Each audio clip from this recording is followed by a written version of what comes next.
vraiment. Merci Marie-Françoise. Donc, Reine-Marie Novicourt, on parle de la Nationale 2 et en effet c'est une... on ne peut que se réjouir.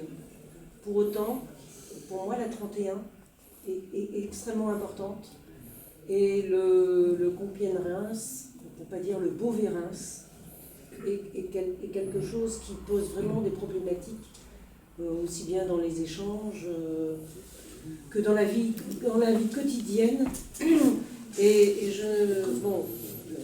Moi, je me rendais compte, mais pour avoir fait la route quotidiennement, je me suis dit, mais comment font les gens qui travaillent et qui y croient et qui utilisent, et que peut-on faire? C'est très difficile, parce que d'abord, le fait qu'on ait été rattaché au Hauts-de-France rend la chose beaucoup plus difficile. S'il y avait eu un rattachement transversal vers Champagne-Ardenne, ça se faisait déjà un peu différemment.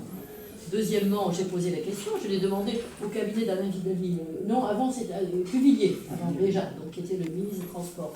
Et ils m'ont dit, même pas en rêve, elle n'est pas dans nos écrans radars. Moi je parle franchement, et je dis les choses cash, réelles, pas... Je ne raconte pas des trucs en disant ah oui je vais m'en occuper, vous allez voir, demain on rase gratis, je ne raconte pas des choses comme ça. Elle n'est pas dans les écrans radars du contrat de plan. Donc je ne vois pas comment... En plus, c'est quand même très très difficile, on la connaît tous. N'est-ce pas, Pierre? On l'a à peu pris il n'y a pas si longtemps en croyant qu'on allait rater le rendez-vous. C'est plein de villages, de ralentissements, il n'y a pas de place. Au départ, après Vic, il y aurait de la place un petit peu. Après, c'est fini, il n'y a pas la place. Je ne vois pas où on le ferait. Si je peux apporter le mot à Thomas, il faut savoir quand même que les crédits qui sont consacrés à la Nationale 2, c'est quasi 90% des crédits du plan État-région. C'est-à-dire que tout l'argent qui est prévu pour la modernisation du réseau routier, il va sur la Nationale 2. Et tu ne peux pas te plaindre de la vigueur de l'action que tu as menée, que j'ai relayée, et du succès que nous avons eu sur ce crédit. Ce qui veut dire que si...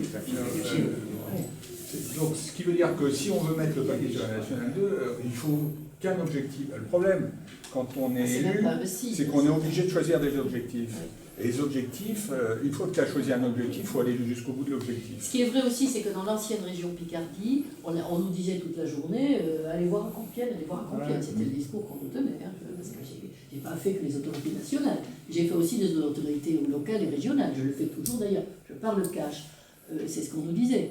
Donc le souci de la 31 prenait plus de sens. Aujourd'hui, on est quand même plus aspiré vers le haut, avec l'espoir d'ailleurs de pouvoir servir de contrepoids vers le bas. Et c'est là que la Nationale 2 a quand même son importance, c'est-à-dire vers le Grand Paris. Le Grand Paris, je l'ai répété 100 000 fois, c'est une très bonne nouvelle pour le Soissonnais. C'est un peu du même niveau que si l'aéroport avait été fait. Fermons la parenthèse. C'est un peu la même chose. Il y en a pour 15 ans. Et dans 15 ans, le Soissonnais s'en tire, je dirais, probablement glorieusement avec le Grand Paris. Il faut bien voir ce que c'est. Les chantiers que ça va créer, la proximité que ça va créer, le foncier, dont un patron récemment me disait mais il est beaucoup plus accessible dans le Soissonnais que dans l'Oise. Donc ce sont des atouts à mettre en valeur. Alors 15 ans, c'est très long. Hein? Enfin, disons qu'un gamin qui a 14-15 ans aujourd'hui qui est au collège, c'est plutôt bon pour lui. C'est mieux s'il a 10 ans. Mieux encore s'il a 5 ans. Oui, sans prie. Parce que la Nationale 2 a été quand même beaucoup financée par les départements, et notamment par le département de l'Aisne. Plus que l'Oise. Qui a bloqué pendant très longtemps tous les travaux du côté de l'Oise, en se disant on se déconcentre de la région parisienne, et on va d'abord arrêter et remplir toutes les zones à industrialiser du côté de l'Oise. En se disant on fait une bonne route, on l'a fait un petit peu jusque dans l'Oise, mais après on ne touche plus pour aller jusqu'à l'Aisne. Ça permet de remplir les zones le long de cette Nationale 2 dans l'Oise. Le reste, et d'ailleurs on le voit bien, quels sont les morceaux qui posent problème à l'heure actuelle et qui ne sont toujours pas faits. C'est Vosgiennes, ça débouche sur rien dans l'Oise, donc on est partout. Oui. C'est la forêt de Villers, c'est comme ça, où on est dans l'Aisne, on n'est pas dans l'Oise. Bon, Ça a été c'est bloqué ça le avant. rattrapage de territoire délaissé. Voilà. C'est pour ça qu'il faut faire entendre sa voix, frapper du poing sur la table, être présent. Mais vous savez, c'est quand même un travail. Très souvent, je dis, je travaille des fois plus à Paris pour le territoire que quand je suis ici. Parce qu'ici, je vais voir des associations, je fais des réunions, je fais des cérémonies, je reçois des gens. Bon, tout ça, c'est utile. Mais quelquefois, je travaille beaucoup plus sur Paris pour le territoire. Depuis la rentrée, ça n'arrête pas. Voilà. Et c'est ça aussi, l'élu. Et il faut aussi que les gens comprennent, je ne dis pas ça pour les gens qui sont ici, qui sont sans doute plus conscients peut-être qu'une partie de la population, les gens comprennent que le député, l'élu national, n'est pas un super élu local.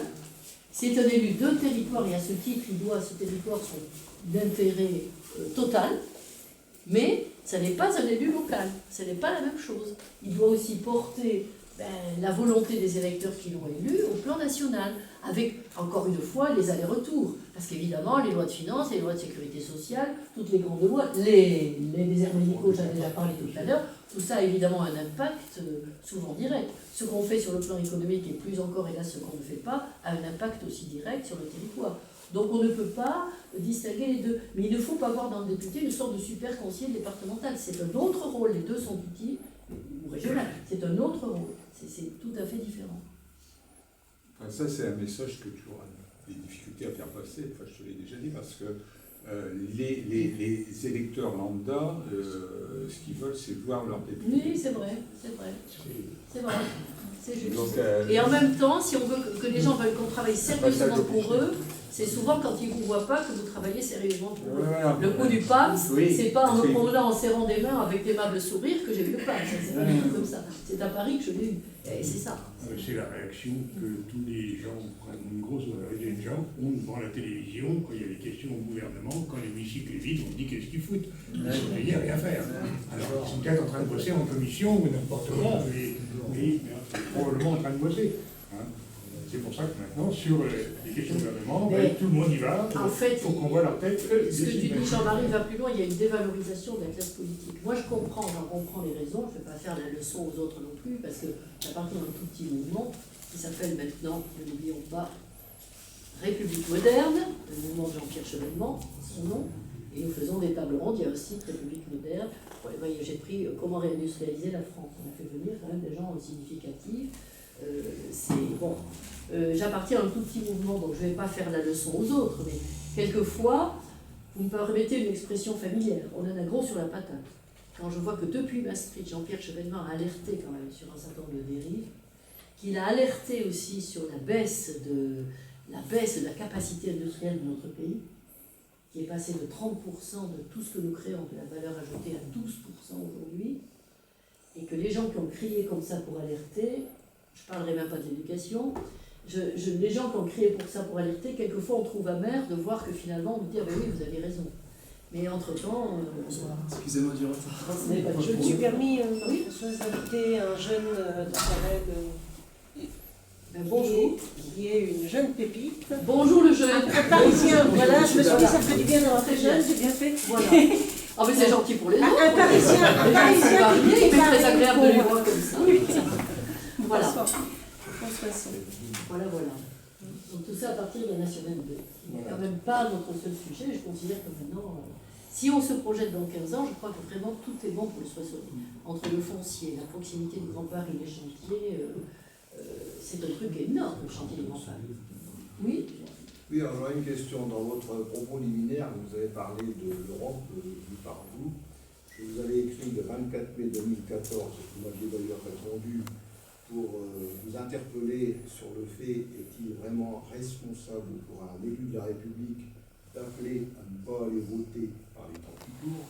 On a vu d'ailleurs le résultat de cette européenne avec l'envoi d'un contingent significatif du Front National en Europe et les dégâts que ça a fait depuis.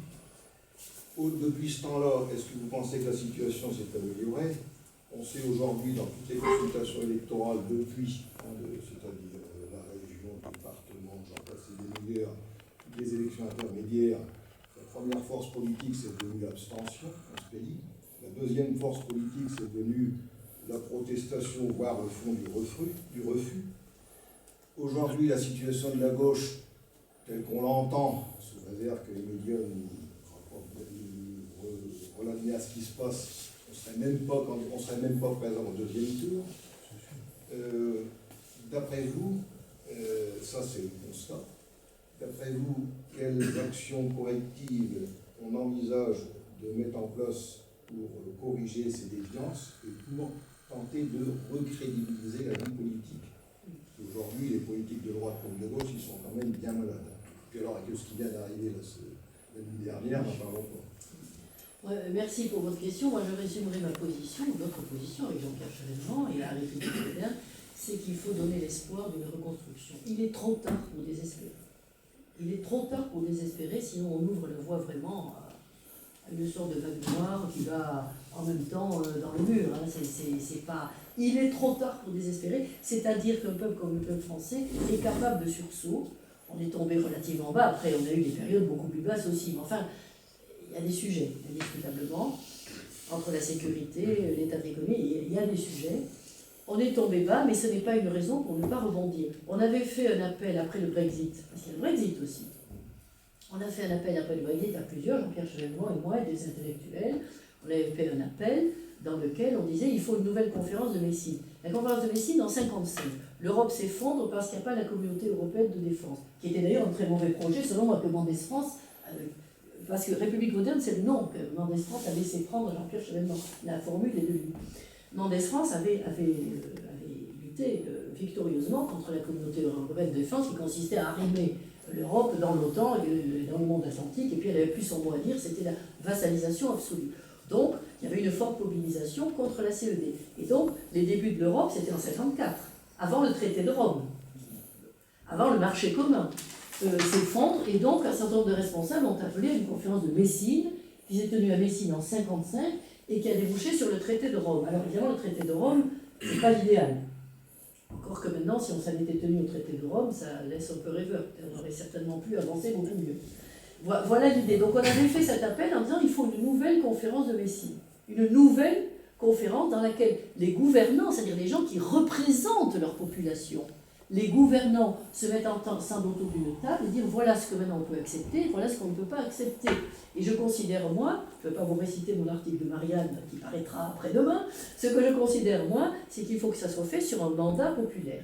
Il faut un référendum. Non, mais il ne faut pas être déconnecté des lecteurs de base, parce que c'est les lecteurs de base qui vont voter demain. Oui. C'est lui qui va il faut lui dire qu'il faut... La conférence de Messine... Non, mais d'accord, ça, je parle de la fin.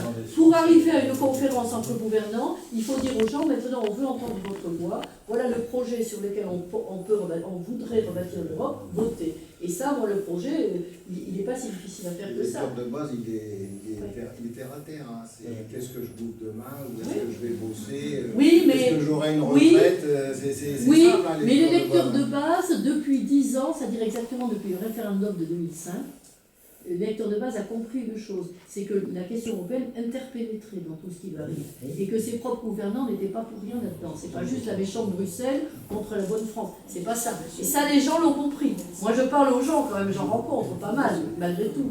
Ils ont compris ça. Donc leur dire, écoutez, on ne peut plus faire l'Europe sans un mandat populaire, donc vos gouvernants iront rediscuter l'Europe qui aujourd'hui plombe votre situation sociale et notre économie, et ils le feront sur un mandat qui doit être demandé au peuple. Alors, est-ce que ça peut être entendu?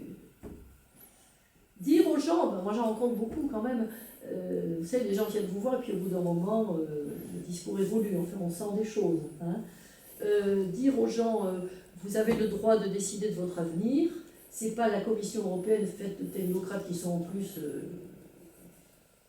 dans les lobbies financiers ou économiques dont les intérêts surplombent tout ça, et qui ne sont pas révocables. Ce n'est pas à eux de conduire l'Europe, c'est-à-dire la France, c'est-à-dire votre vie quotidienne. Je pense que ça, les gens le ressentent. On ne peut plus continuer l'Europe avec une Commission européenne, que ce n'est pas possible, qui plane dans le ciel, que personne, vous ne pouvez pas la révoquer alors qu'elle prend des décisions sur votre vie quotidienne. Ce n'est pas le standard de la démocratie.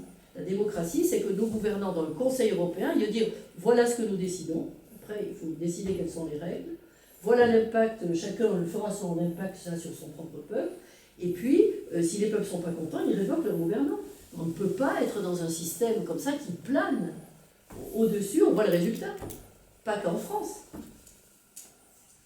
Donc il faut une pédagogie qui a manqué jusqu'à présent, et dans laquelle s'est engouffré le discours, alors je dirais de Marine Le Pen, qui est le plus c'est moins de coups de poing que l'autre, et ça pénètre par la question sociale, par la question économique, par le délaissement du volontarisme d'État, ça pénètre et ça fait mal.